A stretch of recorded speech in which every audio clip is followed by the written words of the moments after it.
अपने वैभव, संस्कृति और वीर योद्धाओं के लिए प्रसिद्ध था। इस विशाल साम्राज्य के राजा विक्रम अपनी वीरता और बुद्धिमत्ता के लिए जाने जाते थे। वे जितने शक्तिशाली योद्धा थे, उतने ही दयालु और न्यायप्रिय भी। उनका व्यक्तित्व लोगों को सहज ही मोहित कर लेता था, परंतु उनके हृदय में एक कमी थी, सच्चे प्रेम की। दूसरी ओर कांची राज्य की राजकुमारी सुमेधा अपनी सुंदरता, बुद्धिमत्ता और सौम्यता के लिए विख्यात थीं। उनकी आंखों में सागर की गहराई थी और मुस्कान में वसंत की ताजगी। कई राजकुमार उनका हाथ मांगने को तैयार थे, परंतु उनका हृदय केवल उस व्यक्ति के लिए धड़कता था जो केवल राजा होने के कारण नहीं, बल्कि अपने प्रेम और समर्पण से उन्हें जीत सके। मालवा और कांची राज्यों के बीच मित्रता का संबंध था।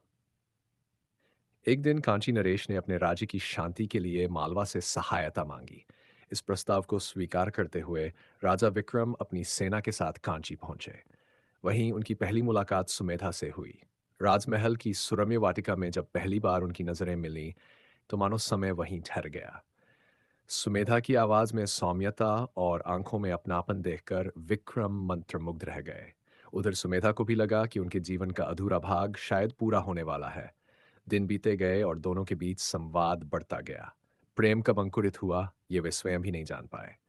लेकिन यह स्पष्ट था कि अब वे एक दूसरे के बिना जीवन की कल्पना भी नहीं कर सकते थे।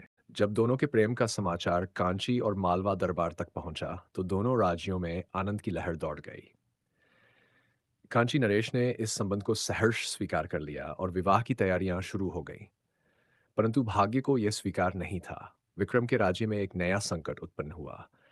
मालवा का एक पड़ोसी राज्य अवंती, जो वर्षों से मालवा की समृद्धि से ईर्ष्या करता था, उसने अचानक आक्रमण कर दिया।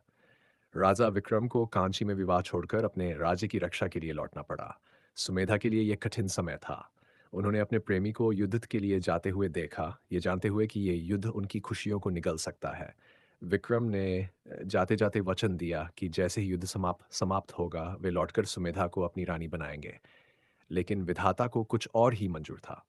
राजा विक्रम को राज्य की सुरक्षा के लिए अपने प्रेम को पीछे छोड़ना पड़ा। महीनों बीत गए, फिर साल, लेकिन विक्रम और सुमेधा का मिलन न हो सका। इधर कांची दरबार में भी हलचल शुरू हो गई। पड़ोसी राज्यों के राजा सुमेधा का विवाह प्रस्ताव लेकर आने लगे। सुमेधा ने हर प्रस्ताव को ठुकरा दिया, लेकिन उनके माता पिता अब चिंतित हो गए थे। उन्हें भय था कि कहीं मालवा के राजनीतिक हालात इतने ना बिगड़ जाएं कि विक्रम कभी लौट ही न पाए।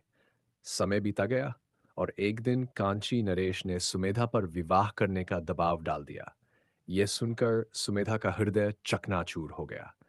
वे जानती थीं कि उनका हृदय केवल विक्रम के लिए धड़कता है, परंतु राजधर्म और माता-पिता के आदेश के आगे वे विवश थीं।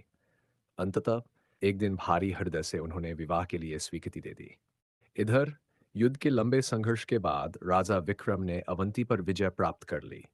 वे अत्यंत उत्साहित थे कि वे अपनी सुमेधा के पास लौट सकेंगे। जैसे ही वे कांची की ओर बढ़े, रास्ते में उन्हें एक भयानक समाचार मिला। सुमेधा का विवाह तय हो चुका था और अगले ही दिन उसका विवाह होने वाला था। यह सुनकर विक्रम के हृदय पर वज्रपात हुआ। वे बिना समय गंवाए कांची पहुंचे, लेकिन वहां का दृश्य देखकर वे स्तब्ध रह गए। राजमहल के प्रांगण में दीप जलाए जा रहे थे और विवाह की तैयारियां जोरों पर थीं। विक्रम महल के द्वार पर रुके और उनकी आंखों से आंसू बह निकले। उधर सुमेधा भी विक्रम के आगमन का समाचार सुन चुकी थी।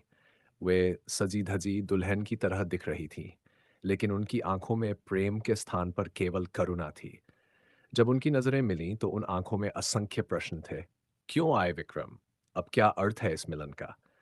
विक्रम ने आगे बढ़कर कहा, सुमेधा, क्या तुम अभी भी मुझसे प्रेम करती हो?